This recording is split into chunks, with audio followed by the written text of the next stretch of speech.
What's up, y'all? Parker of Social Cig here, just popping in quick to say that I am officially a full-time musician / podcaster. So if you enjoy all the content that I put out, it would mean the world if you subscribe to my Patreon, which is in the link below. Basically, it's $5 a month starting at, and you can go there to check out the tiers, and you can see what it all helps me out with financially. If not, thank you so much for watching the podcast and supporting the project by listening to music, coming to shows, buying merch, all that good stuff. But just wanted to shout that out quick. So thank you guys. Much love. Enjoy the podcast. Bye.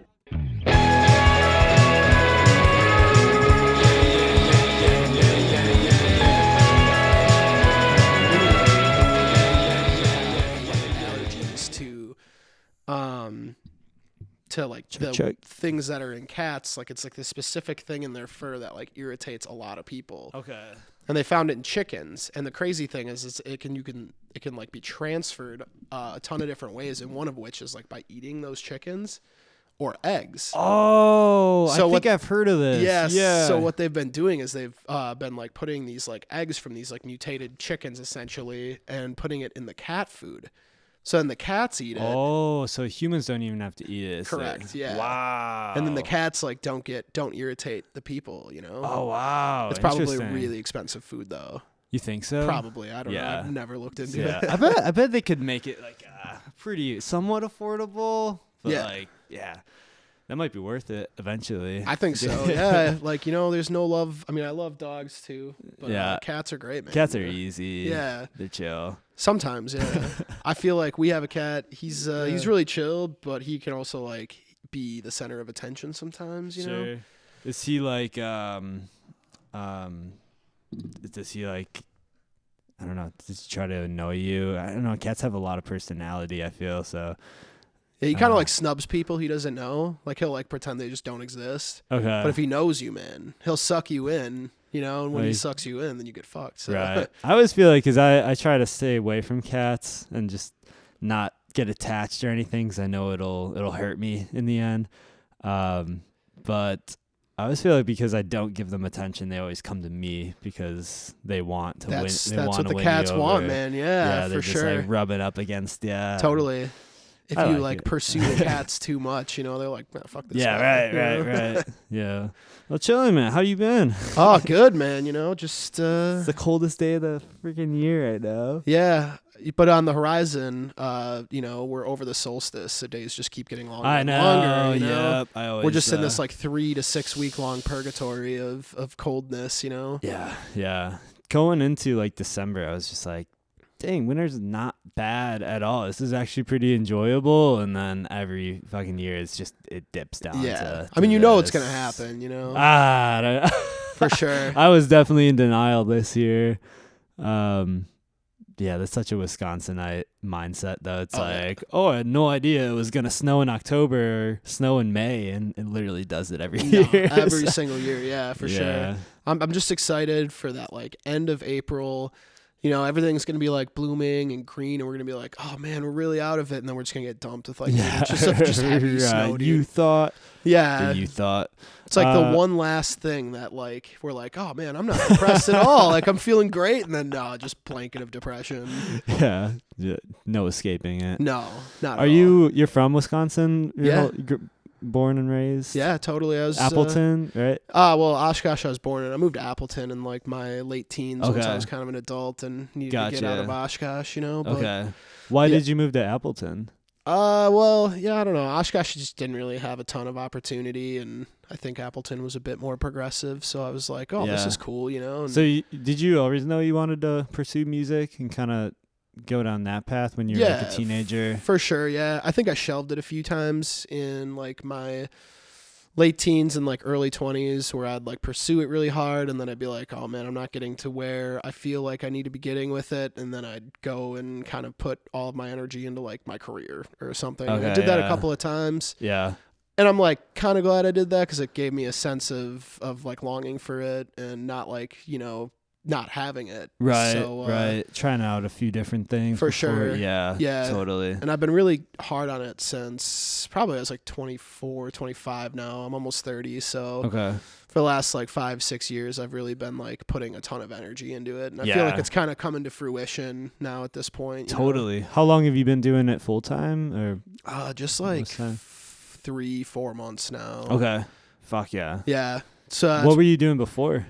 So before this specifically, I was running I was like a beverage director for a grocery store and a restaurant. Okay. I like spent my whole like career was kind of spent in like the alcohol industry, which is funny because I quit drinking like 4 months ago. Oh, interesting. So it's like, I quit drinking. I was like, oh man, I got to get out of this industry, Yeah. But I used to be like a craft beer rep for like a couple different breweries over a few years and Gotcha. just kind of working, kind of like doing sales for like startup companies essentially, but granted they're in the alcohol industry. And eventually I was like, oh man, I'm putting all this energy into it, but I'm not getting anything back for myself, know? And it's literally the same thing with music. So yeah.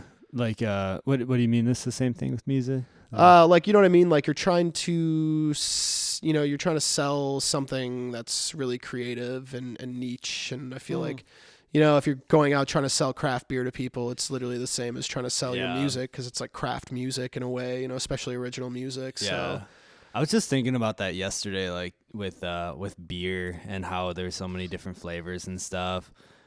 I feel like I don't really like beer, and I don't know if I like the buzz I get more than like the genuinely liking the taste. Like if I were to drink something and like genuinely go for the taste, I would maybe go for I don't know. It depends on what I'm eating too and the atmosphere, but just like the taste in general of beer is kind of not the greatest. Dude, it sucks. Yeah. No, we just like Not lie to very- ourselves. We just spend like our teenage years in basements and everybody's like, beer is good. yeah, no, it's just kind of gets the you messed up. culture. Yeah, for If you sure. really think about it, it's like not the greatest. No, I know. tasting. Well, what's crazy is like the whole like they started accidentally making beer like 10, 15,000 years ago because we couldn't just drink water. Oh, sure. Yeah, Right. yeah, So yeah. like all of a sudden they'd be like, oh man, they just put grains in with this water by accident. And then all of a sudden like it would naturally ferment because of like yeast and stuff that was just in the air and it would like come to it. And then it made this beer this essentially like water that was safe to drink. And it was super low alcohol at the time. So does that fermentation make it alcoholic, or do you have to add the alcohol? No. So yeah, all it is just like sugary soup water that they like boil. Yeah. And then they like pull the grains from it essentially, and it's just a sugary water, and then they pitch yeast at it, and then depending on what style of beer it is, it will depend on like the timing on how long it takes to ferment to alcohol. But Okay. yeah. Wow. Yeah, it's such a science. Yeah. Oh no, I've it's totally Done it's a few chemistry. brewery tours, but I haven't been to a brewery tour in Milwaukee. I feel like if you're not a tourist, Yeah. it's not really. There's really. Yeah. It's kind of like one of those things. People are like, "Oh, we're in Beer City," and it's. Yeah, you got to go do the touristy thing. Go to lakefront. And Yeah, lakefront. they entertain you, man. Yeah. Especially if you're not from here. Right. So. I did the Heineken tour in Amsterdam once. That was sweet. I mean, anything in It was- Amsterdam is probably just dope. So. Yeah, for real. Have you done much traveling lately? Not really, man. I don't think I've really traveled a ton since like the pandemic hit, honestly. Okay. Which is just kind of crazy. My girlfriend Nora lived in Europe for like 3-4 years, so I know she's itching to travel, and we've been Sure. together for almost 3 years now. So Got you. we gotta travel, Yeah. Have you ever been out to Europe?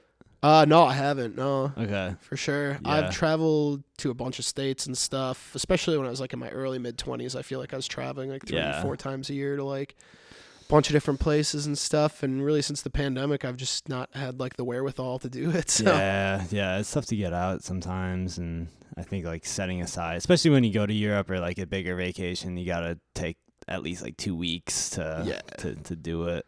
Yeah, But- definitely.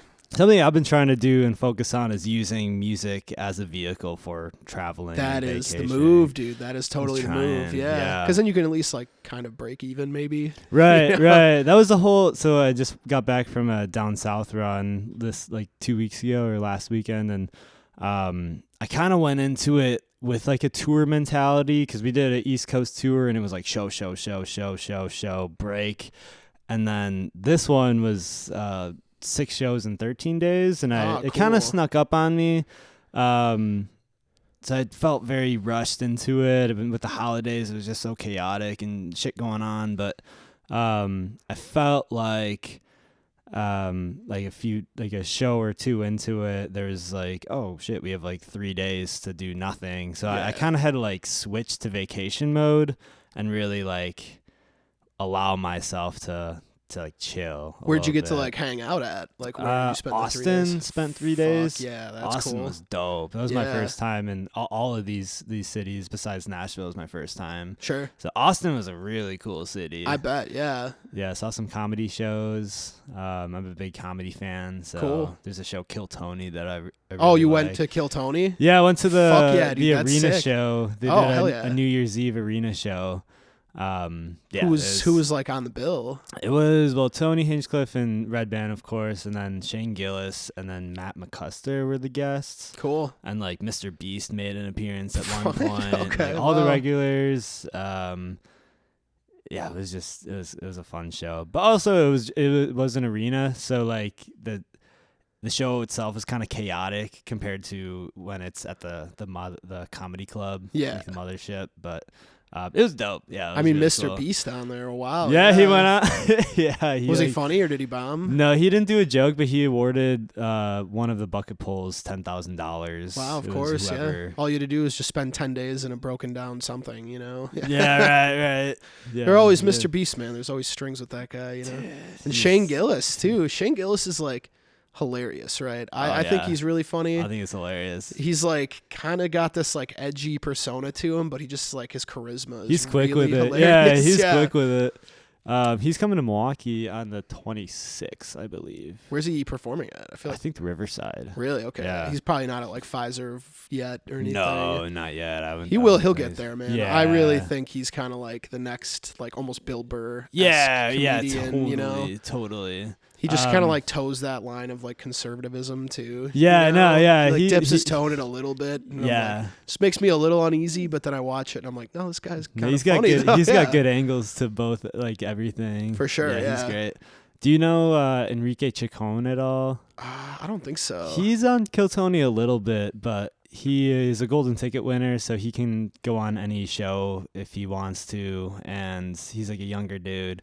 But I knew that he works. He was. I think he was in California, and then he moved to Austin. He works at a Buc-ee's part time, and he's trying to pursue comedy.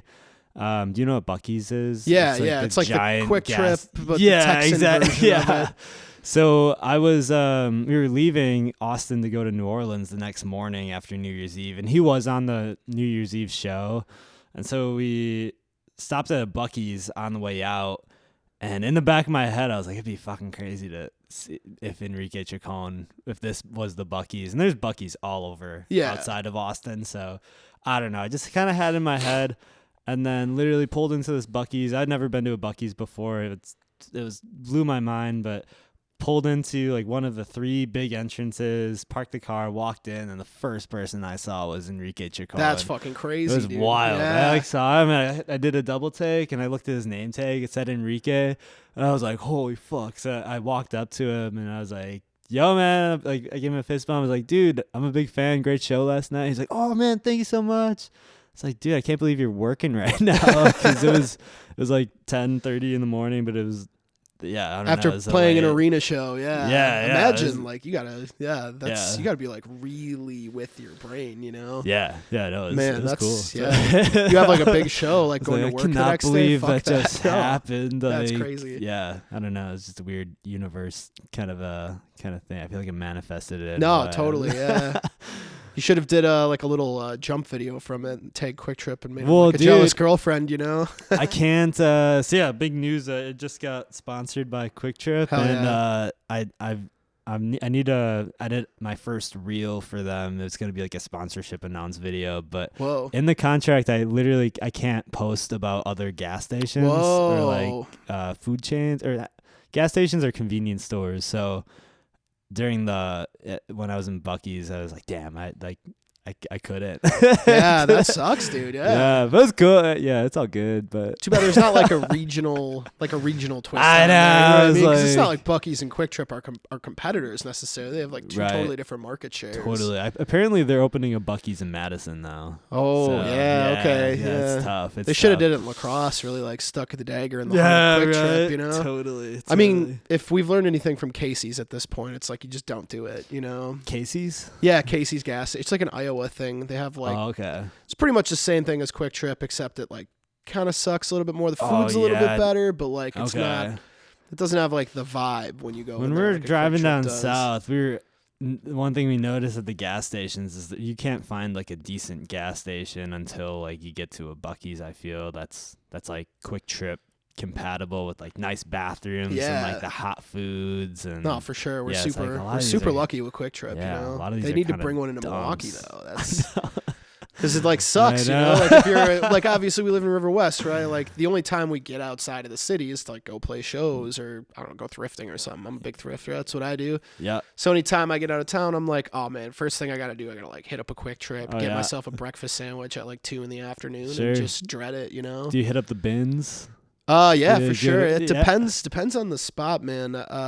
Depends on how busy it is too. Yeah. Like, I hate going into places and it's just like crazy, you know. I went to the bins one time and it was pretty wild to go in kind of like a go in blind because there's dudes there that were just like they had the gloves and they Dude, it's kinda the Wild know- West, man. Dude, yeah, you gotta really fight for. Can't mess with the sheriff in position. those towns. Yeah, man. Yeah, It's you I feel gotta- like I'm like boxing out. I'm like playing basketball, you know? It puts you in your Throwing place a bows little at bit. homies and stuff, Yeah, you know? it's like a 6-year-old woman just like. I hip checked Gertrude, man. I knocked her out. It was terrible, you know? Hell yeah! But found some really cool stuff at the bins for sure, but it gets pretty competitive. Totally. I'm a Um, big like St. Vincent guy. Like anytime I go to like a Oh, St. Vinny's or a sure. Salvation St. Army. Vinny's. Yeah, totally. I remember growing up. I'm from West Bend, Sure. and there's a St. Vinny's in Goodwill, and I remember going every time I went to St. Vinny's, my allergies would just flare up really bad. Mold, maybe dude. maybe they probably just have a ton of could mold be a in there. mold or maybe cat hair if like they don't wash the clothes. I don't know. They totally nobody washes the clothes, dude. Oh It's dirty no. as I just hell. remember feeling like this musk, Just like right in your head. Yeah, and I would just be like, ugh. But St. Vinny's, yeah, it's a spot. You can find a lot of cool stuff there. for sure. Yeah, you just gotta wash it. You know. St. Vinny's. I will admit, I typically don't wash my thrifted clothes at first wear because I'm too excited to wear. Well, yeah, totally. I guess it depends too. You know. Yeah, I check Depends it on the out. I circumstance. guess, you know. For sure. I thrift like all my clothes. Like all my clothes come secondhand. Sure, yeah, I like rarely that. buy. That Thanks, shit's man. Yeah. dope. I actually just thrifted this like a couple weeks ago. So like right before, it's like 2 weeks ago, Nora and I like went thrifting and we had like the haul of our lives, right? Like we probably spent like $200 thrifting, which just doesn't happen. You know? Damn, yeah. It was like the best haul ever. And then by the end of the day, Nora was like, I don't know, I have like a headache. And then she tested for COVID and she had it. And then Oh, sure. 2-3 days later, I had it. And I'm like, holy shit. Okay. Wow. Yeah. Yeah. When you mentioned that, I haven't heard of anyone having it in a long time. It's crazy. It's like super popping right now. That I think Really? like 1 in like 25 people in America has it. Yeah. Really? Damn. For sure, yeah. Yeah, I guess winter. It's like super transmissible too. I don't think it was like super intense. I feel like I just had like a sinus headache for a few days. You know? Sure. Nice. Just kind of hunkered down over the weekend. Yeah, pretty much. Yeah, it was like good to be out in public as of yesterday, and I was Yeah. like, okay, cool, but I still did nothing. Yeah. I was I'm work- kind of glad that show got moved Yeah, to the 26th. for sure. I'm hyped for that.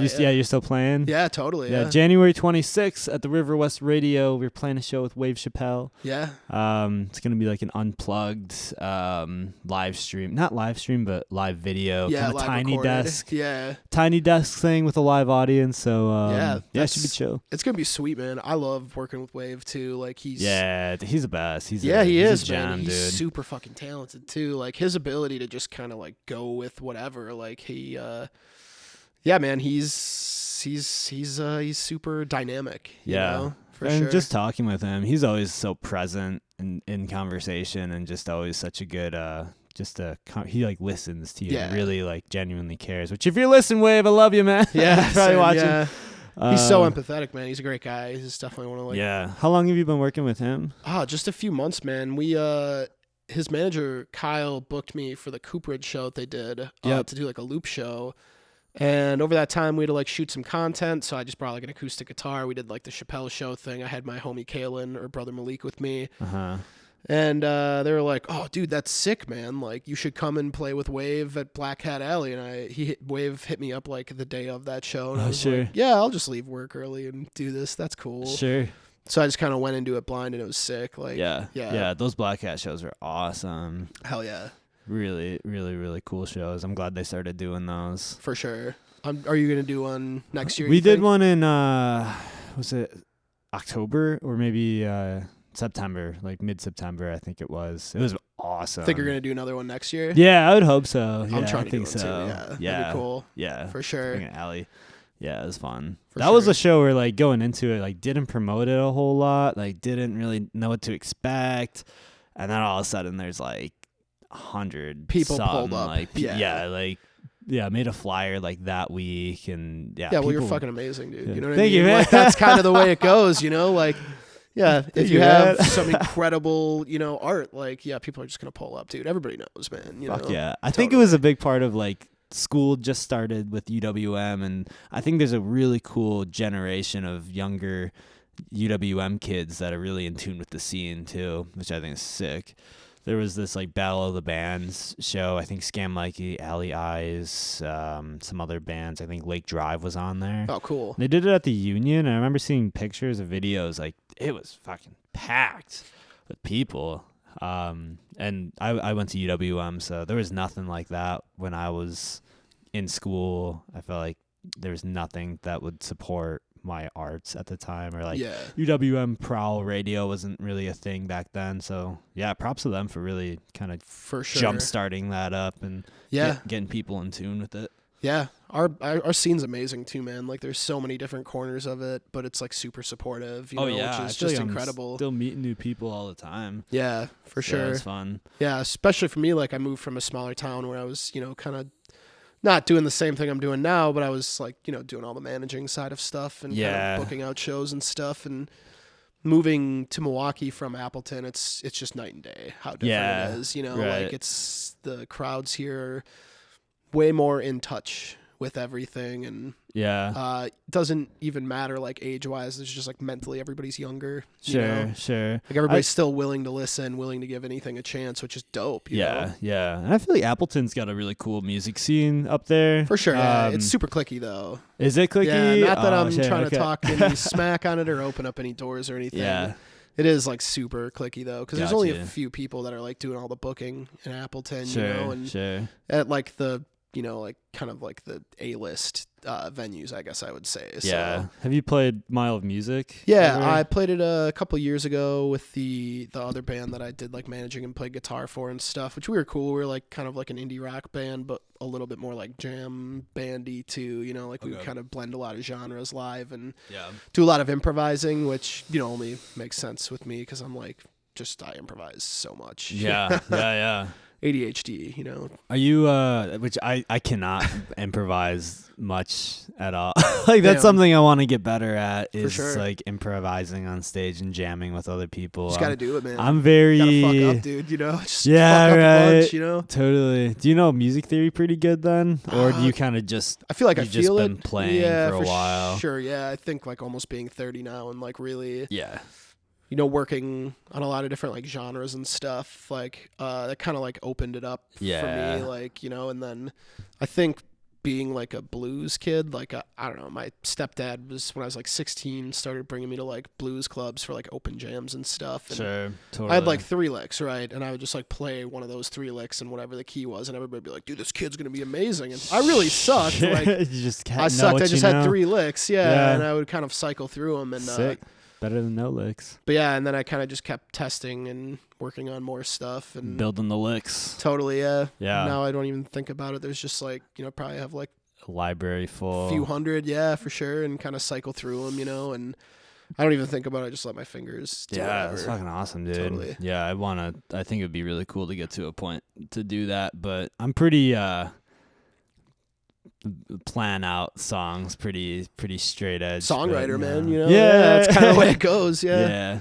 But Right. I think between the two things, I think I'd rather be a better songwriter than an improviser, because I think it's your meal ticket, you know. I mean, either way, either one of them can be your meal ticket. But you know, if you're a great improviser but your songs lack the substance, it's like I don't know. I like both things. I think both things are awesome, but I think to have Blending both are them like together. Yeah. Right. Think of like a John Mayer. Totally. With that. It's like that. Yeah, that's a good. Yeah. I don't really like John example. Mayer's songs though. Oh, really? I love his playing. Sure. I don't like his like. I guess I haven't really listened to John Mayer in a long time. Just as it's just got like a popular commercial stuff. sound to it, you know. Like I like more like. I'm not trying to sound like a hipster or anything, but like there's like certain sounds and frequencies that like really get me going, and it's Yeah. you know, I heard a lot of the music you were playing when I came in here. I'm like, yeah, this is everything that I listen to. It's just like the fuck sauce, yeah. you know? Yeah, Fuck for sure. yeah. Do you listen through? How do you find like your like new music these days? Oh man, I feel like, you know, I'll kind of just let Spotify's algorithm take over, which is shitty. Like, Yeah. especially, I know like consumption's kind of a weird thing with modern music and stuff. I think there's so many untapped things because they don't like hit into the algorithms just right. But yeah, I feel like I kind of do that a little bit with Spotify. Yeah, and if I like dig what's on my Discover Weekly or Release Radar or something, I'll like dig through a whole album. Right. Check it out. But yeah, I feel like that, or just you know how it goes. Like you look on Instagram and you just kind of find some crazy shit on Instagram sometimes, especially when you're like trying to plan shows in other cities and you're like checking out what the other bands are like in those scenes. Yep. You could definitely find like some crazy hidden gems, you know? Oh yeah. Do you listen through albums, or are you more of like a playlist kind of guy? It depends, I guess. If I'm just like trying to get some stuff done, like need some music on that I know it's gonna be more than background noise, because you can't just put music on and not sink into it. I'll do like playlists and stuff if I'm cleaning, but if I'm like chilling, you know, I'll put on albums. I have a bunch of records too, as you know, any 30-year-old hipster would have. So yeah, that's interesting. I feel like I would be more like I'll put on an album when I'm like cleaning or kind of doing the dishes or something. Yeah, just as like background noise. But then if there's something that catches my ear, I'm like, ooh, hell yeah, save this one. No, I don't know. totally. I don't really listen to albums as much as I want to at all. It's always you know, it's tough to really sit down and listen through stuff these days, it seems. That's why I like concept albums, you know, it kind of like keeps the same like energy going the whole time. So like you could just totally tune into it and be like, whoa, okay, like they're telling a story not just from each song, but from the whole album, you know? Yeah. The ups and downs of each song going through it. You're like, oh, okay, I kind of get what they're coming from. Like, you know, I get the energy from this one song, but I like totally understand where they're coming from in the mass, like in the whole, you know? Sure. What's like one of your favorite concept albums? I don't know if I really dove into a concept album. Like, man, I think like modern wise, What Kind of Music with Tom Misch and Yusuf Days, that's a fucking heater, like front to back, and it really is just what the album title is. Oh, Tom Misch. Oh, yeah. Sure, okay. The What Kind of Music album, because it's like so weird. It's got psych rock, it's got R&B, it's got jazz, it's got a ton of different things that are going on with it, and it's it's where it's at, you know. Fucking Tom Misch, dude. And the crazy thing is like all of like the super popular songs are on other albums from him. Oh, sure, okay. But the album What Kind of Music is just where it's at. It's this one right here from 2020. Cool, dude. And the whole thing just goes hard. Dude's like an insane guitarist. He's like John Mayer on guitar, but he's like got this really unique style of songwriting. And then Yusuf Days is just like the best fusion drummer that isn't, or I would say the best fusion drummer in his prime right now. Okay. So it's kind of like a... Yeah, it's just like is this Tom Misch? Super Shy? I'm not sure. I feel like my buddy turned me on to this one, and he's like, Tom Misch made it could have been somebody else, made like a house like dance. Is that him? I don't know. It kind of looks like him. Club Alter Ego. I think it is. I want to say it is. Super Shy. It's this album's really really great. Gets you going for sure. Super Shy. I gotta dive into Tom Misch though. He's dope, man. I mean, he's got that like really cool, unique indie sound, but he's also got like neo soul feels, psych rock feels. It's just like everything. Yeah, the effects are amazing. Like his guitar tone is just, I don't know, man. I don't think there's a lot of guitarists out there that have just that ear candy ability like that guy does, you know? And I don't know. I think either like him or Chris from Peach Pit. Those two guys are like my favorite modern guitarists. Okay. Like, they're both just so amazing. Chris is crazy. I don't know if you listen to much Peach Pit at all. Not really, just their popular hits, I guess, one or two songs. He's wild because you could just tell there's so many different influences that are like blending in there. Like there's like this weird metal-y feel to like what like metal, like the genre kind of feel to like his like arpeggiations and stuff. And I'm like, when you listen to it, but then it's like so poppy and ear candy and it's super intricate, but it like every single note has its purpose. Yeah. He just hits it at the right time. Fuck yeah. And then the tones are fucking amazing too. Like I know you're a big telly guy. He plays a telly. Sure. You know, telly sounds are fucking supreme, man. Yeah, dude, I fucking love the telly. It's a good like in between, like you can kind of make it however you want. Like, you can do whatever you want with the telly, man. You could play country. I mean, you could play blues. You could play fucking any kind of indie rock that you've ever imagined. Psych rock, anything. It's just, it's a timeless sound, you know? The SG, though, I feel like you can get a lot of, I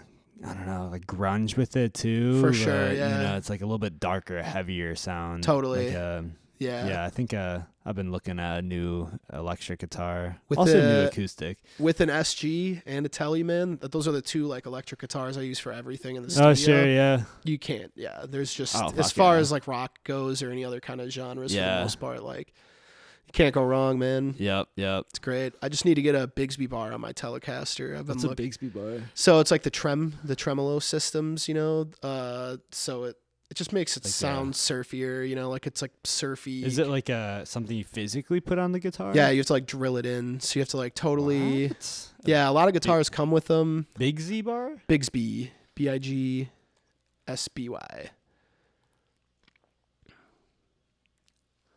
What? Yeah, one of those things. So I have one of my SG.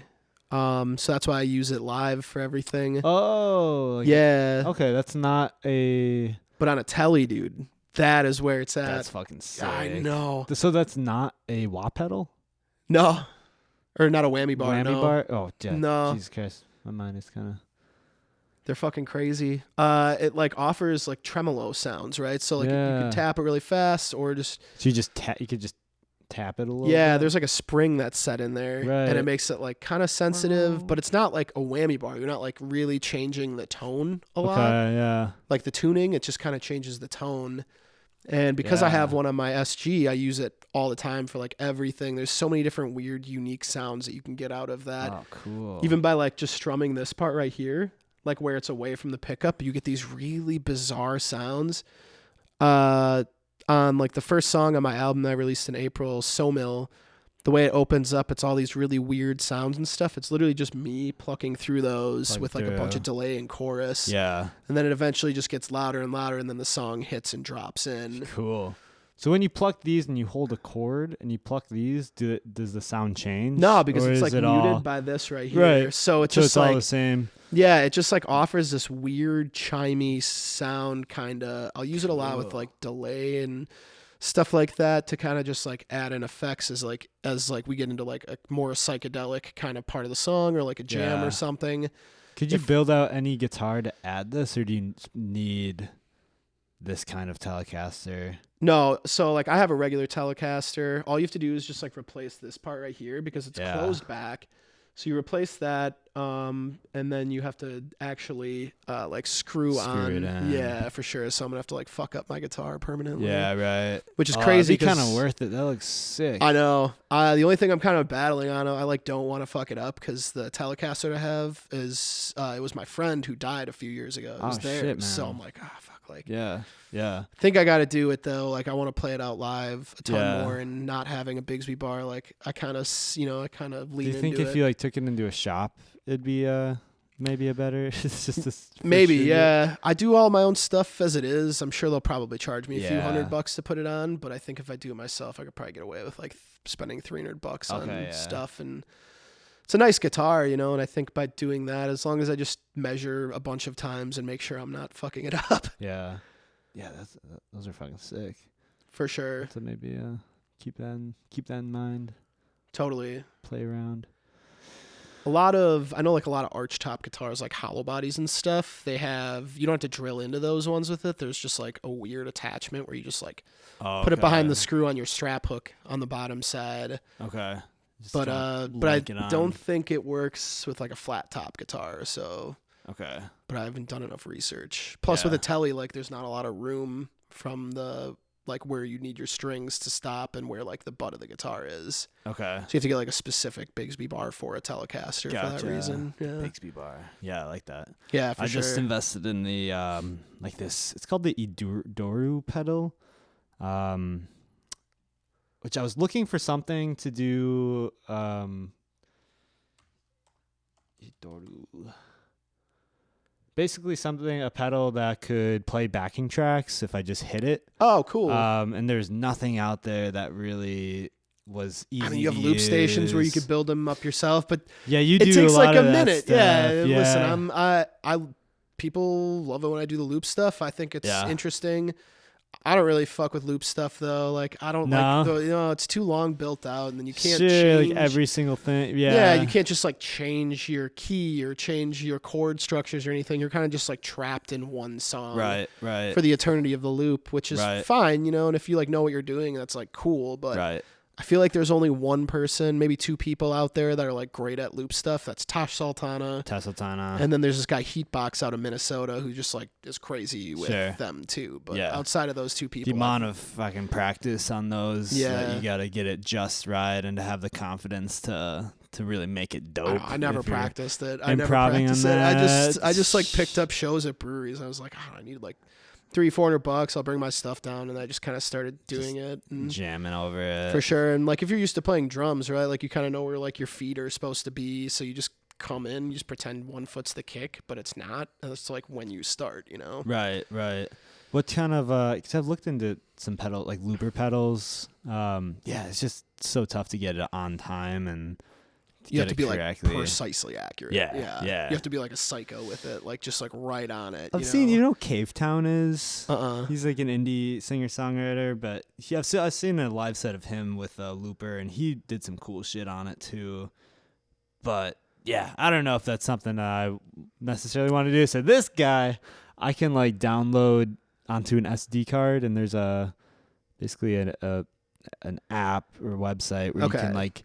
Edit it all and put it on, and you just become like a mobile DJ at your feet pretty much. Yeah, so if I want to start the backing track, I just hit play and then I can go through the songs and all that stuff. So working on getting like a build up how much is this set. thing? It was like $650. Oh yeah. So I think that's not too bad though, to like really bring kind of like full band vibes into a solo set. Totally. Because like I like the solo sets, but I feel like it can be better, and it can be like I can personally get more excited about them if it's like if I'm a solo act on a full bill with full bands, and I want to be like in the middle, not just like a solo opener kind of thing. I think I can make some cool shit. I think it'll take a while to like practice and get to a point with the backing tracks. Dog, you could even literally just play it from an aux though, you know what I mean? No, I'm telling you, no. Do you know the band Cutworms? No. You ever heard of them? Oh, they're weird. They're like kind of like indie, folky, country-ish. But my homie Clayton, who did all my branding stuff, he really wanted to see Cutworms because the guy who does drumming on all of his like personal music, plays drums in that band, and I think they're based in like Massachusetts or something like that. But this guy named Ryder the Eagle opened for them, and it was the most fucking bizarre show I've ever seen. Because it was just like this weird French guy, and he was just playing backing tracks on his iPod. And they're like a good band. And this guy, Ryder the Eagle, his music's weird, dude. Like, it's so weird. It's like all built with like some kind of like 80s or 90s, like do-it-all keyboard that has just those like corny tones and stuff. Yeah. But then he like has this energy in the stage persona, and these lyrics are like really weird and interesting. And he gets like really into depth on it. And he had this room of like 300 people in Chicago just eating out of the palm of his hands while he just kind of like low key sang like shit and was like playing over his iPod thing. Wow. And it was crazy. It was one of the weirdest things ever to like dude? see live. Yeah, totally. That's him. And if you're trying to check him out on Spotify, he plays sax too, and he does it terribly. But he just like doesn't care. He does not give a shit. He has like this energy where he's just like, fuck this shit, dude. I'm just gonna do it. Artistry in that. And he puts he's got these like whack dance moves. He does them and everything. And I was just in awe. I was like, this is awesome. Yeah. Like this guy has everybody just eating out of the palms of his hands, and he does not give a fuck. Yeah. Like how bad it is. Right. Like But because of that, there was like this total artistic sense to it and like genuineness. Like he was just giving you like. Yeah, it was the most bizarre show I've ever seen, and I fucking loved it. Yeah. I loved it. I think that definitely sticks out in today's day and age, and you remember his name. Yeah, I won't forget Ride of the Eagle. Yeah. I thought Cutworms were cool. You know, they're tight sounding and everything. It's not really my style of music.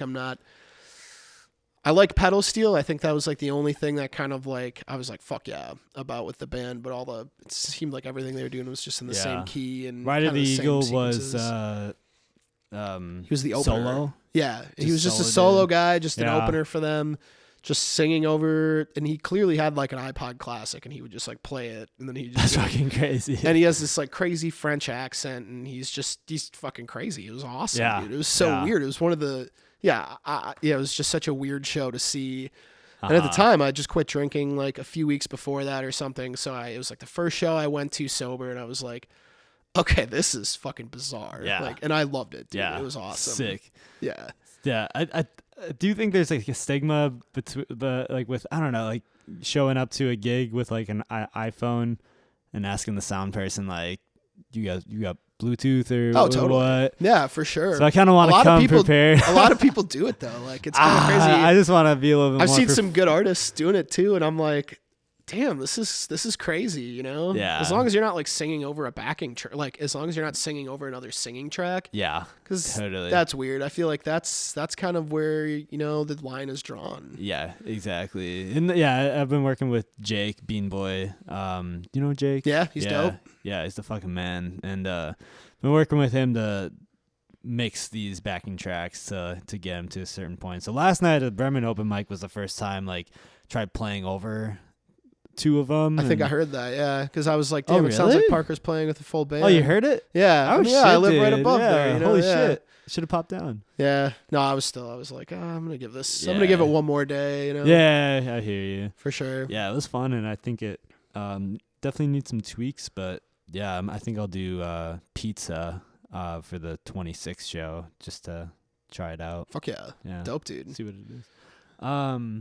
But yeah, the Packer game though. Yeah. Oh yeah, we got to talk Packers, huh? Yeah. Yeah. Like how lucky can we get, dude, to just get 3 quarterbacks in a row? And it's crazy because, like, you know, we both grew up north, I guess I would say. Yeah, so, like, yeah. I follow all these, like, hometown pages. And it's just people ripping on the Packers all season long. They're like, oh, you need to fire this guy. You need to fire LaFleur. You need to fire Goody. It's like Brian Gutekunst. Give him time, though. I know. It was literally just in the first year. We're so Packer- spoiled. Yeah, we, Packer like, don't fans have- deserve it. We kind of Yeah. don't deserve it. Yeah. But then we have it. So it's like, I appreciate it. Not that I'm trying to sound like I get it or anything. I think I saw a Cubs hat over there. I'm not sure if you're a Cubs fan. My girlfriend is a fib. I'm a Cubs Yeah. fan. I'm not a fib or anything. My dad just kind of raised interesting. me that way. Yeah. But I watched the Cubs suck my whole life. Yeah. You know, and like the pain, and then finally seeing them win World Series like in 2016. And then with like the Packers, it's just 3 straight quarterbacks and like no mediocrity at all. Nope. We're so No. fucking spoiled, dude. It's sick. crazy. It's sick. awesome. Yeah. I've been getting so many Splendors, man. reels and shit on my pages, just all Packer. Yeah, like, dude, I'm hyping with it. Yeah, dude, for everyone sure. is TikTok, stoked I'm on just this like, train, yeah, dude, I'm man, just getting yeah. high on my own And supply. I watched every single game this season, and I played football growing up. Hell and yeah. just love the Packers. Yeah. I don't really watch much football outside of Packers. And, No, it's Packers, and dude. so- It's yeah. like in our blood, you know. Like exactly. I fucking love it, dude. Yeah, I'm glad to get rid of the drinking, but I'll never get rid of the Packers. Man. Oh, the hell 2 no. toxic Wisconsinite things, you know. Yeah. But like, But then, dude, fucking San Francisco, we can never beat them in the playoffs. I so know. it's a little- listen, if we lose, I'm not going to be upset. right, I For know, sure. Like exactly. we already That's beat what the I'm thinking Cowboys. That's too. dope. But I think Like- you know, if you just have low expectations, like anything can happen, man. Brock Purdy, he's He's pretty solid, but he's thrown some stinkers out there, dude, for sure. Yeah, Like, dude, we're just looking so good. There's just so much momentum. We have nothing to lose. So, yeah, like you said, like if we... We're as well coached as they are offensively, for sure. Okay. Defensively, it's like the question mark. They have the best record in the NFL, right? Yeah, for sure. They're like I think the best in the NFC. I think the Ravens might have that edge over them as far as the NFL goes, but the Ravens beat them like a few weeks ago. Yeah. Dude, it's so exciting, man. I might shit myself if the Packers win, honestly. Like, I'm not even going to hide that or anything. Yeah. That would be fucking crazy. Like, I feel like there's no fucking way that the Packers are going to beat them, but maybe they will. I have this show at Lilliput Records on Saturday, and... What time's your show done? Dude, fucking starts at like 7:30. Damn, dude, you should postpone it to Sunday, man. I know. I think... Yeah, wait. I mean, just you never know. Like, no, we're in the group chat. Man, I know, you know we're in the group chat. Like, it's a must-watch game. Like, we gotta. Fuck. So I think we might move the show up to like a matinee show, to like a 3 o'clock, 4 o'clock kind of thing. Which I honestly think I love me a matinee. I think it's part of getting older too. You know? Yeah, sure, right. Well, because your day brain is like better than your night brain is. You know what I mean? Yeah. Like, you're fresher in the day. Like playing music in the daytime, like you're better. You know what I mean? Yeah. Or even just going to see a show. I think it's very appealing for someone to go out on Saturday, see a show, and then you have the whole night to kick back or just go to another show. Or go to another show. Exactly. As long as you wear your plugs, you know? Yeah, right. It's the difference maker for sure. Yeah, so I guess we'll see. I really wanna. I'm not trying to like guilt trip you here or anything. Dude, there's no way. Well, regardless, I'm gonna be sitting at the show with my phone watching the fucking game. The first show I played with Wave was on a Thursday at the Black Cat thing, and the Packers played against the Lions that day. And thankfully, you know, I had Amazon Prime on my phone, and I just kind of put my phone down by the pedal board and watched playing. Yeah.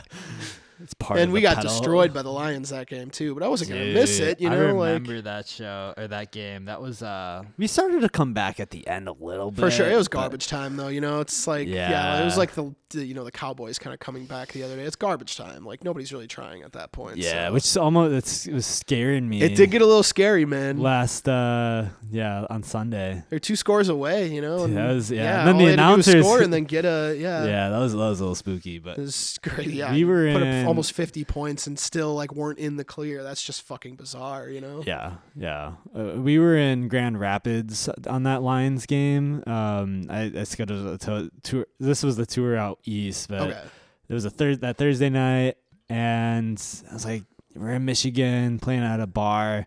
They gotta have the game on. I think there might be like either a really good draw with the game or not a draw at all. And sure enough, there was nobody really there because they didn't even have the game on at the bar. I'm like, what the hell? You got to have the game on. Yeah, for sure. No, I kind of agree with that. Packers, Lions. Yeah. So playing a show during a game. Yeah. I know. I don't know. Yeah, exactly. Not that I'm trying to come full circle on you here or anything, but. No, I'm definitely trying to. I've had a couple. You got to keep those things in mind. I put a TV in my studio space just because this year there was a couple times where I needed to rehearse or something, and it was during a game day, and I'm like, well, fuck, dude, I don't want to miss the game. So I like hung up just a 32-inch TV in the studio just to watch the game if I'm rehearsing. So only Packers, or do you watch other football games? I mean, I watch all football for sure. I Yeah. love football. I think football is just a crazy sport. You know, I don't understand why I'm so sucked into it. But did you play growing up at all? I did for like a few years, like flag football, and then my first year as like doing tackle football, I played like a few games, and then I quit because I hated the practices, dude. Dude, the practices suck. I was lazy, dude. but it was like, you know, a few games. I think I had like 5 sacks. I was just like on fire, Oh, but I okay, just did what hell the yeah. coaches told me to. They're like, hey, if you see this, just dive here. If you see this, go this way. And so I remembered all this stuff. I wasn't like, I mean, I was a big kid. Obviously, I'm a big dude, but I wasn't like physically imposing or anything. Right. I just kept doing what the coaches told me to, and then I just stopped showing up, and everybody was pissed at me, dude. They What shamed age? me. Yeah. What age? It was like 11, Yeah, like 5th grade. 6th grade, 6th yeah. grade football. And it was like Yeah. fresh into middle school, so like all these kids that I just Yeah. met and started playing with, they were all just like so pissed that I quit. Yeah. Like they literally, Left kids would not us. give it up for years, man. They would just like talk shit all the time, and I was like, oh my god, dude. All right, well, just didn't want to do it, you know? I just Yeah. hated the practices, man. Practices sucked, and also the contact. Like I played all throughout, like High school, too. till end of high school. Yeah, middle school shit, through high yeah. school, and I was so like I don't know. I was pretty injury prone. Like I once a year, I'd really injure myself, like ankle problem, knee problem. But I've had a few concussions, and just like Dude, growing concussions suck. older, like, and I've seen some videos where like high school players will just like tweak their neck wrong, and then it goes down their spine, and then they're paralyzed for life, and it's just like, fuck, dude, that's not fucking. I know, for high school sports, it's too. not fucking worth it. Seems crazy. Hell yeah. no. Yeah, So not that I'm trying to like ban football or anything, but it is super unsafe. That's why it's kind of feels guilty to like consume it so much, you know, because it's like really shitty. Dude, for the these people dudes that are doing it. fucking themselves. And they're huge. They're just a bunch of like 300-pound dudes, you know. They're fucking jacked, dude. Like the biggest dudes in the whole country. Dude, there's a hit that Savage laid on one of the Cowboys. I know what you're talking about. Dude, That was he got up and that was like, It was fucking. I watched that. I was like, holy shit, dude. Like every game, you see like 4 or 5 of those where you're just like, what the fuck? yeah, like those dudes are seeing like bright. Because I remember doing some hard hits, and I would just like see bright lights real everything- quick. Yeah, for sure. And like that's brain damage right there, Yeah. but also it's kind of sick. Yeah, I know. There's something. I was never afraid of I grew up playing baseball. Like that was the thing where I was like, fuck yeah, I love baseball. And I was a catcher, right? I was a catcher until I was probably like 9th, 10th grade. Then I switched to third base. But when I was like a catcher, I loved plays at the plate. Because anytime somebody was coming at, I just like wanted to lay somebody out. I don't know. It's kind of like Sadistic. dangerous. Yeah. It's a little dangerous because But they let you do it at the time. I mean, it was probably... You're not running. They're running at you. Like you're kind of a... It was the late sitting 2000s. duck. Yeah, for sure. But I was always aware of it. You know, I was always Yeah. like watching. All right. For sure. So like you watch, you know, and even if I wasn't getting the ball, like if it was going to be close, I was like, fuck, gotta like, you know, stand strong, I guess, in Yeah. the spot. Yeah. I didn't mind those. I mean, you didn't see them as much. I think the kneeling all the time was what sucked. Oh, and dude, you your play a lot of knees, baseball dude. like all summer. You know, you're playing Knees. 3 nights a week. It's like, holy shit. Yeah. Yeah.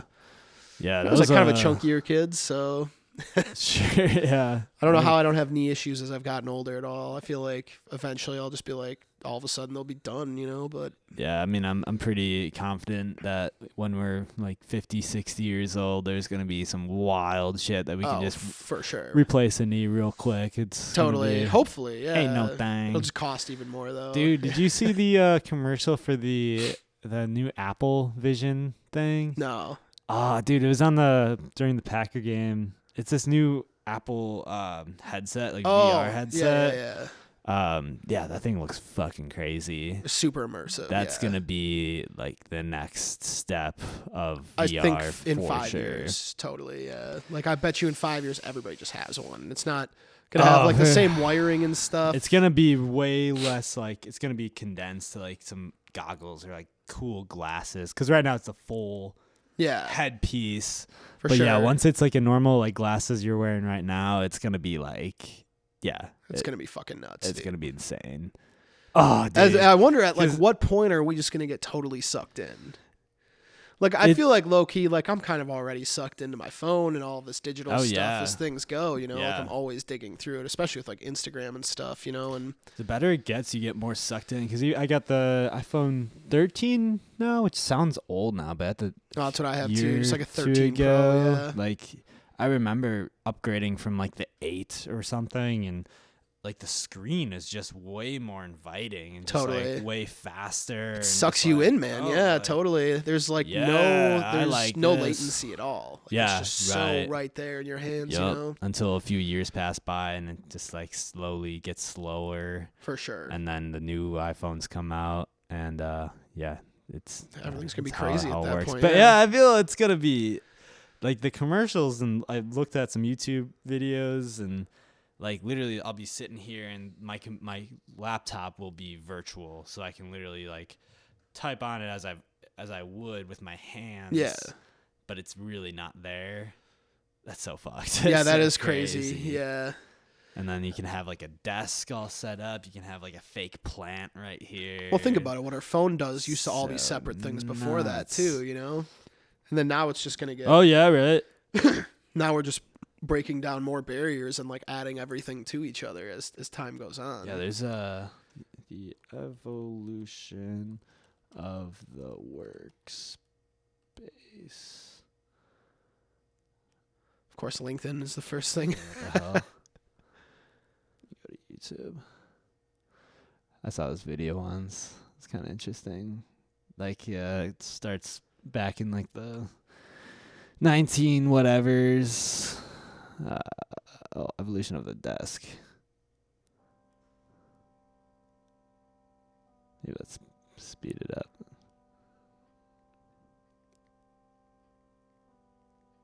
There you go, 1992.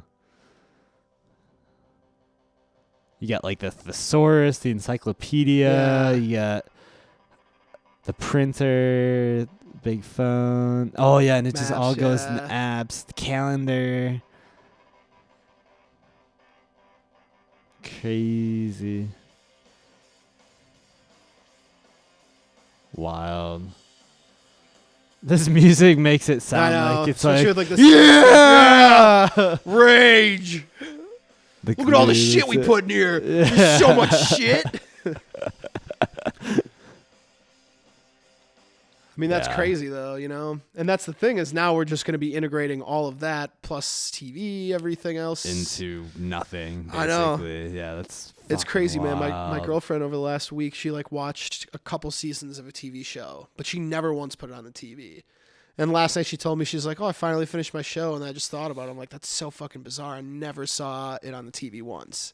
Like, I have no idea what the show is she watched at all because she just watched it all from her phone. Oh, on the phone. Yeah, sure. she would like walk around, do whatever. If she was cleaning or like Right. working on other shit, she'd just always have her phone with her. Facts. And it's crazy that we're just going to be like moving to the point where it's just going to be there. And then You'd be that's going to be in it. walking But then you can around. still do all of your other shit without having to like go like this and carry this phone around now. Right. Oh man, That's gonna fucking be bizarre, dude.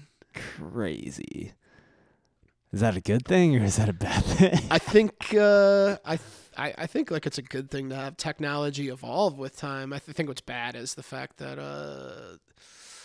there's not like the philosophy of it. Like there's no we're not trying to make it less addictive or anything like that. Like the whole people Yeah. in Silicon Valley, they intentionally make everything like way more addictive than it needs to Right.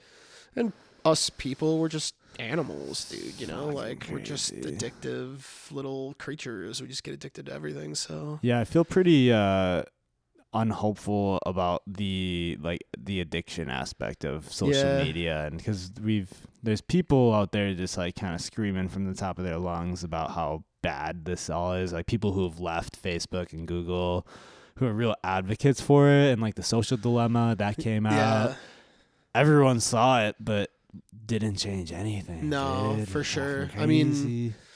I feel like there's a lot of people that aren't aware though too. Like you watch, not that I'm trying to sound like an old person now or anything, but like I'll watch people my age with kids or a little bit older than my age with kids, and they just like give their kids iPads all the time. Right. It's like that's cool, like for them to like learn technology and stuff, but they get like so sucked in and attached to these things that they go out in public and they're just these kids are fucking animals. Yeah. Like until they get their iPads. You Right. know? It's just like rat theory stuff, you know? Yeah. Which I'm not trying to sound insensitive to it at all. Like Right. it's just, you know, my honest observation. And it's not going to be like how you were raised or I was raised. Like it's a different world. But I think, it's in that situation, if you want your kid to grow up in a very a socialized world that you kind of did with no phones or gadgets. I think we can adjust to the socialization for sure too, but it's like we still have to like be present all the way across the board and understanding everything across the board, not just where we're at in one specific small realm, you know? Yeah, finding the balance of that. For Yeah, sure. it's- I think that's what like schools are supposed to be helping with and stuff, but schools are so underfunded. Yeah, dude. Yeah, the school system fucking Crazy. Yeah, You know, my I've girlfriend's a teacher. Oh, is she? Got you. Yeah, it's It's wild to hear some stories, man. Yeah, like, dude, holy it's shit, dude. the I could teachers not. out there are doing some Lord's work, that's for sure. Yeah, like they're for doing sure. jobs that they're not being asked to do, Yeah, they don't get not paid getting shit paid too. to do. Yeah, it's crazy. Yeah, wild. At least you have summers off, but like you pack so much into 9 months a year. It's like, Oh yeah. Yeah, it's crazy. Yeah, summer just go by so fast now these days too. It's just always summer so busy. But dude, I love summers. I'm especially excited. in Milwaukee. Yeah, dude, fuck yeah. On this cold day. Did you book for Summerfest this year? I just shot them an email yesterday. Word. I'm trying to play so bad, dude. If you want the email, I can forward Fuck it yeah. to you. If you don't mind, yeah. Yeah, I mean, no, totally, I'm pretty, I think I try to be transparent with like booking contacts and stuff. Yeah, same. Totally. Just be good, send it. You got to send a good email to stand out. Totally. I think. I'm sure. That's a sales pitch, Yeah. Remember what I said about the brewery thing? Oh, sure, yeah. Everything's a sales pitch, for sure. It's weird because like it's almost like arrogant. It feels like arrogant when you just want to be an artist to like have to put out these sales pitches, but yeah, you gotta kind of find being the balance self-aware between is like also important. you gotta be able to sell yourself these days, For and sure. also like put on the business hat. And something I just heard recently is that when you're selling yourself, it's okay to brag a little bit. I think so. Because yeah. I think when I'm Don't brag your homies. sometimes right, yeah, like sometimes Yeah. I'm like, I don't know, I can catch myself, and my dad catches me being a little bit too humble sometimes when selling yourself, but when you're selling yourself or marketing or selling yourself to like a record or something, or like on the business end of it, it's okay to kind of be a little bit more confident in your, I feel like humility is easy lens. though. Like being humble is easy just because, we don't just like wake up good or like wake up like great at music or anything like that. We're like constantly learning and evolving. And I'm sure you still remember the feeling of what it was like when you first picked up a guitar. Oh, yeah. First started playing and writing stuff. And like, at the time you're like, oh, this is really cool. I can't believe that I just did this. But like every single day there's always like, oh, this is really cool. I can't believe I'm here with this, Yeah. And You like, can you're really- always aware of like where you started with everything. So it's crazy. Like I couldn't imagine like being arrogant about art. It's weird because it's art. You know what I mean? Like it's totally... It's not really good or bad. It's just like up for other people to think to about. decide. Yeah, Right, totally. Yeah, the guitar is awesome too. It's such a beautiful tool because it can go with you through any phase of life and grow with you till you're old. But it's always going to be there, kind of thing. There's so much depth to it too. Like what can you do with it? Like where does it start? Where does it end? And I think every instrument's that way, where it's just like there's no way you're ever gonna master any instrument. You know what I mean? Like maybe you can like have a good grip on like a few styles of like how to do something. But you're pretty foolish to think that you could become a master of it. Especially if you have YouTube. Like you can literally just watch any like 12-year-old prodigy. There's millions of 12-year-old prodigies that just like play your instrument better than you do, Totally. So to get arrogant about it is crazy. I think shit, I forgot what I was gonna say. Yeah, I fucking love guitar. You can get into the different like pedals and stuff and tones and all Totally. that. No, it's even endless, just dude. Acoustic guitar. Acoustic guitar is endless alone. Yeah. And then you have an electric guitar and it's like even more endless. You're like, holy fucking shit. Do you dude, play what? bass and drums too then? Yeah. You play like everything? Keys, yeah. Yeah. I thought I could play any stringed instrument. Like not arrogantly. I was just like, oh, like I kind of understand how they work. And then Jane, the girl who plays keyboards and violin sometimes with me, we had at the EP release show, we were in the green room, and I was like, "Oh fuck yeah, let me see your violin, dude! Like I'm gonna try." Right. Dude, no, that thing is fucking insane. I've tried like, to pick one up before. no, too. that is not shit's normal, man. dude. And I've humbled myself with like saxophone and like other wind instruments where I'm like, I can't fucking play that. Not at all. Violin, I thought for sure, I was like, oh man, I can play mandolin. I played that before. It's tuned the same way. I'm like, this should. I like know what I'm doing. And then no, like there's this crazy fucking technique. I'm like, I remember what I was gonna say too is that the it's pretty exciting that the guitar is such a newer instrument in the greater scheme of things. Yeah. Like it really hasn't been around, or at least the electric guitar especially. It's not like a it's maybe 80, 90 years old. Well, now I'm thinking about like in medieval times, was there like a lutes, guitars, a little all kinds of stringed instruments. gesture with the guitar I can kind of picture, but I feel like the recent in the last like 100 years, guitar has come a long way. Totally. I think about that with skateboarding too. I like how it's just such a new skateboarding just kind of popped out of nowhere in like the 70s, sport. you know? Yeah, totally. Yeah. And it's just this insane thing. Same thing with snowboarding. Yep. You know, how all the these progression is insane. Yeah. Like, just like the sport, it's super cool. Who do you think the goat of skateboarding is? Greatest of all time. I have my opinion. I don't really know. I think the most influential person, probably Tony Hawk. Oh, right? fuck yeah. For sure. But Definitely. I think like the GOAT, the person that changed the game the most, Rodney Mullen, dude. Sure, that was a name that was in my head. Yeah. For sure. Especially like street skating. I guess I don't really know. Because vert skating is not really the same. It doesn't have the same popularity as street skating. No, it's like, right. I mean, what do you have around you more? Streets or fucking vertical streets, So Yeah. street skating. But yeah. nobody had ever, like, he invented the kickflip. Right. He invented everything. That's and they called it huge. the magic flip at the time. That's like, it huge. was just Right. the dark slides, the crazy weird board things. Like, Yep. when he was like 40, dude, it was like the 90s, and he was like in his 40s already, and he was That's so still strange inventing to and doing all think this that, crazy like, shit. In the past, whatever years, what would that have been? Like 50 years ago, 60. Like 70? when he would have started. When like the first kickflip was ever done. Oh man, it would have been like the 80s. Yeah, So 40 years ago? 50 years ago, 40 years ago. Yeah. Jesus Christ. I dude. know. That's wild. There's a whole culture around just do a kickflip Yeah, right, alone, right, and like right. this kickflip was not a thing 40 years ago. Yep. And it never gets old too. Like I could watch skateboard clips for days. Kickflips are like It's just the fucking- most iconic trick too. I feel like at least, yeah. Yeah, definitely. It's not gonna be like a nollie backslide or something. Nah. Like that's not the most iconic. It's a Nah. kickflip. Do you skateboard? I grew up. I skated when I was a kid. I haven't skated in a long time, but Yeah. I think I could land a kickflip in a few tries if I did it now. Yeah. Probably fuck myself up somehow. Yeah. I think being like 260 pounds, I'm like, maybe skateboarding is not the thing I should be doing, But Especially if you fuck up, like I haven't skated in a long time, but like if you fall and mess up your wrist, dude, that's like you're donezo for a little bit. For sure, yeah. You like kind of need your wrists to like do everything, Totally. For sure.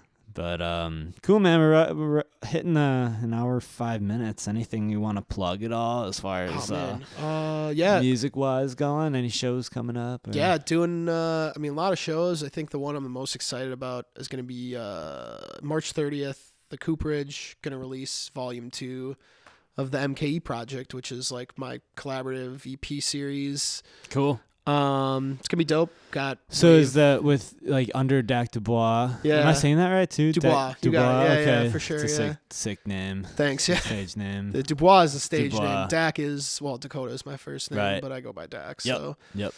yeah. So that's gonna be under duBois, like an EP coming out, but you'll have different artists on that feature. Yeah, for sure. So like my homie Emmett James, Wave is gonna be on a couple songs again. Cool. My friend Aya.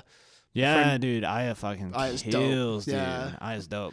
My buddy brother Malik, and then one more feature that I'm not gonna announce yet, but it's fucking great. Like I can't believe I landed this person as a feature. Dope. So Yeah, it's sweet. All Cool, the okay. instrumentals are done for it already. It's super cool. It's like such a tasty blend of like indie pop and like neo soul. Cool.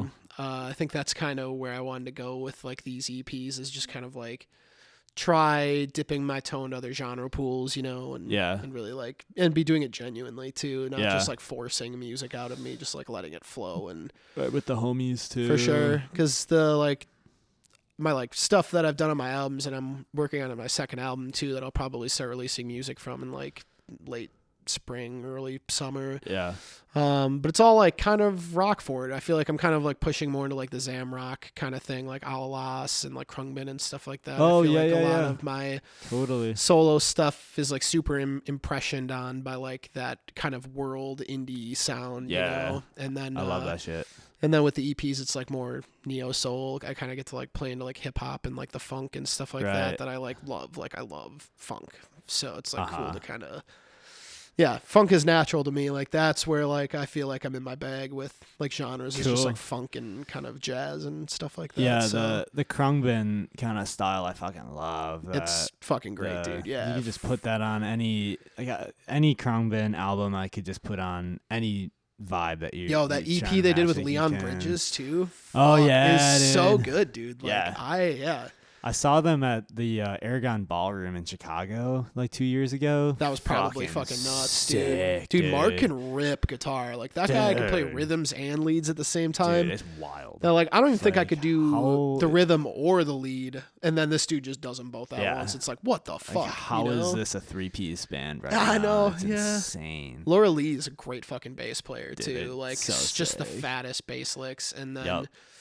The drummer dude, I don't know his name, but he's like he's super in the pocket. In the pocket. Like he is the definition of the pocket, dude. Yeah. Like, there's a tiny crazy. desk that they have, and all the comments are just about the drummer. They're so Yeah. funny. It's just like,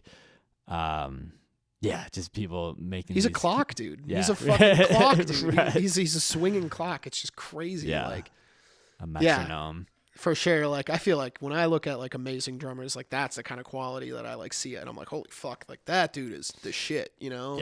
Yeah, holding it down. For sure. And Well, all of fuck his yeah. fills are like quick and just super well articulated. Right. They've been like, playing together for a while too. For so sure. They really It's crazy if you like check out their stuff from like 10 years ago. Like it's kind of like bluesier. Yeah, I and remember definitely has seeing, that more Texas sound. I remember and seeing stuff. a video. Yeah. Yep, totally. But like now, I mean, they're in their bag, man. I Yeah. feel like they got to be like a top 5 band. Oh, like, totally. Especially in like Totally. the presence of like indie music, you know, like Dude. yeah, they're fucking changing everything. Yeah, dude, that Aragon Ballroom, I don't know if you've ever been, but that venue was like a 5,000 person venue, and it was just stuffed. Like you could barely see the I fucking stage, bet, dude, but yeah. it was just the dopest. How was the light show?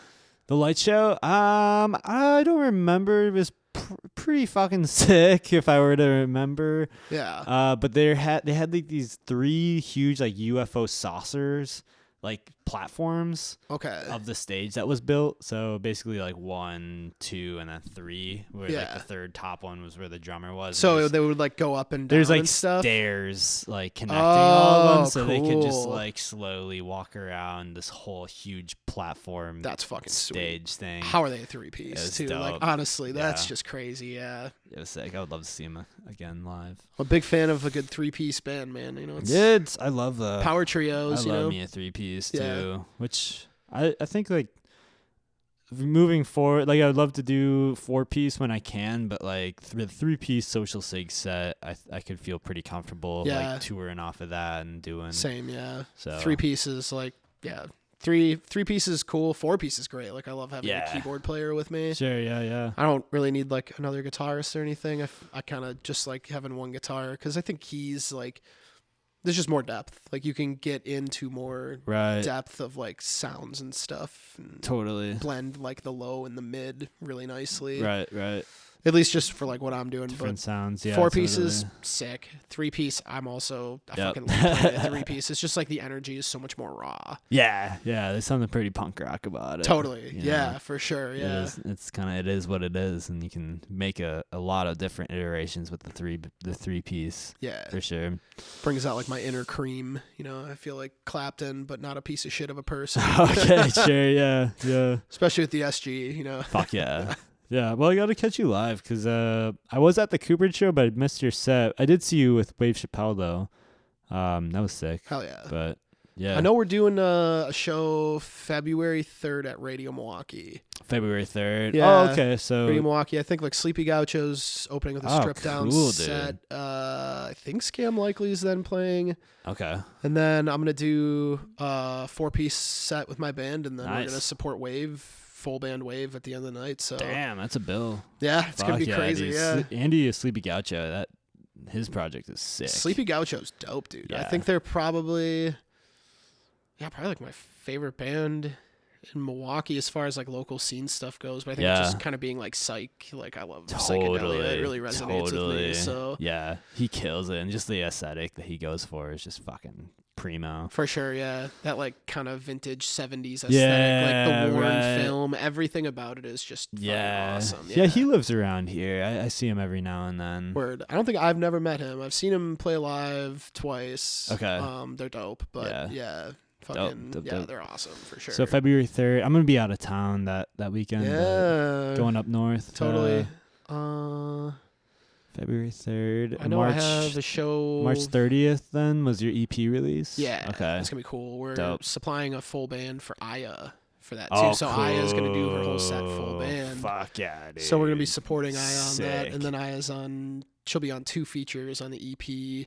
Okay. Then I'd love to get the rest of the features there too if they're down. I'm trying to find like Right. sponsorships so I can pay everybody out like appropriately and stuff. Oh, sure. Because like it goes being an independent artist doing it Yeah. full time. It's like there's not really any money, so it's like you got to kind of like Figure you out. got to turn over $1 million rocks to like try to find a few bucks, So Yeah, sponsorships is a good idea, but I think in the earlier stages, a lot of people are just kind of stoked to make a fun night happen too. Totally, So, yeah. That's how I felt about the first release that we did on December 29th. I was like, oh, this is dope. I think I only lost like $40 on the show, so I was like, fuck yeah, cool. But I didn't Gotcha. get to really pay like the features or anything. So Got you. all my homies that featured, like, I owe them a favor, Yeah. I've paid back a few favors at this point, but Sure. I just don't want to like make it not be appreciated, Right. sure. Yeah, I can't be at that March 30th one either because we got a show in Yeah. the Mad Planet that night. Oh fuck yeah, that's Yeah, cool. Fucking stoked. Fuck yeah, dude. It's We're gonna gonna be be fun. competing, Nah, I'm just kidding. nah. I know I have a show this weekend, actually. I have 2. I play Cactus Club on Thursday for the benefit for Palestine. Okay. It'll be a 4-piece band. And then we play at Cool. No Studios on Friday. Cool. It'll be like a 2-hour set. Probably get more jammy and stuff, too. So Nice. Hell yeah. 2 separate drummers, too, for each show. So I have to do shit. have a rehearsal tonight. I have to work in 2 different drummers in one night. Got you. Yeah. Just because the schedules. Yeah, well, I had kinda COVID thing? last week. I plan on having the drummers in at different times, but Okay. with having COVID last week, I was like, well, I can't rehearse. So, Right. Yeah. Yeah. Well, yeah, best of luck with that. Oh, yeah, it'll be cool. I'm excited. Go pack on Saturday. Fuck yeah. It's going to be sick. Totally. I'm not doing shit on Saturday. Yeah, dude, we got to move this show up. They'll They'll probably be down, dude, too, honestly. I know. Well, in the chat, it doesn't seem like it's kind of I don't know. We'll figure it out. What's kind of like the end goal for like Lilliput for putting on these shows? Like, is it more to get awareness for the store, or is it to I think so. Awareness for the show because they just opened up. They just bought out exclusive company. Yeah, for sure. No, And Lilliput's dope. then- They have the best like new record collection. Like as far as like brand new Sure. presses, like nobody touches what they have. So. Yeah, and they got a stage in the back that they just never used Really? when it was exclusive company. Fuck yeah. So now I think they're under new management, so Huh. they're doing more shows of like try to support the local scene a little Is bit that a more. full band show too? No, I'm doing a solo set for that one. And then solo sets until further into later January, March or February. Yeah. Hell yeah. What's your first full band gig you have? I think it's a Madison gig on January 27th. Oh yeah. Where are you playing at? Nottingham Ballroom, Nottingham DIY in Madison. It's Never- a cool spot. It's like a collective where like 30, 40 people live, and it's right on Frat Row, and it's kind of Okay. this goofy thing where it's like surrounded by the fraternity scene, but it's not really a frat. But No, that it's sounds sick. like- That's great too. last we played there, it was like 200 plus kids showed up, and it was like a fucking. I mean, your sound is so fresh, was- dude. it It'd was be like insane a- to not like. Yeah, thanks. Honestly, like, yeah, Thank if you're you, not man. playing to a few hundred people each Fuck time, yeah. I'd be like, yeah, that's crazy, like, Thank you, man. for sure, yeah. Yeah, and people show up for those shows, the DIY in Madison. Like more shows like Rigby or the Burr Oak we're playing, but the Rigby we played a few Burr times. Oak's dope. but- I played there before. Oh, yeah? I fucking love that venue. Cool, I'm Yeah, excited. for I've never sure. played there before. I know the dude from Work is usually the guy who does sound there too. He's a fucking, I can't remember his From name. Work? The band Work. They're like a Oh, funk never band heard. out of Madison. Okay. They rip, dude. Okay. They're like probably they gotta be like a top 5 funk band out of the state. There's no way that they wouldn't be. Gotcha. I'm playing a festival with them in June, but they fucking rip, dude. Okay. And that dude is super nice. Just I can't remember Work? his name. Yeah, W-O-R-K? W-U-R-K. W-O-S. W-U-R-K. Work. Yeah. That's very Work. German. hmm Work. They fucking rip though, dude. Cool, man. Let's wrap this up. Anything else you want to plug at all? I think that's it, man. Yeah. Cool. Thanks for watching, y'all. Definitely check out duBois and all your different projects. And this is great. Thanks for hanging. Yeah, no, thanks for having me, man. Fuck thanks to people watching too. Sounds good. Yeah, catch you Bye. guys later. Bye.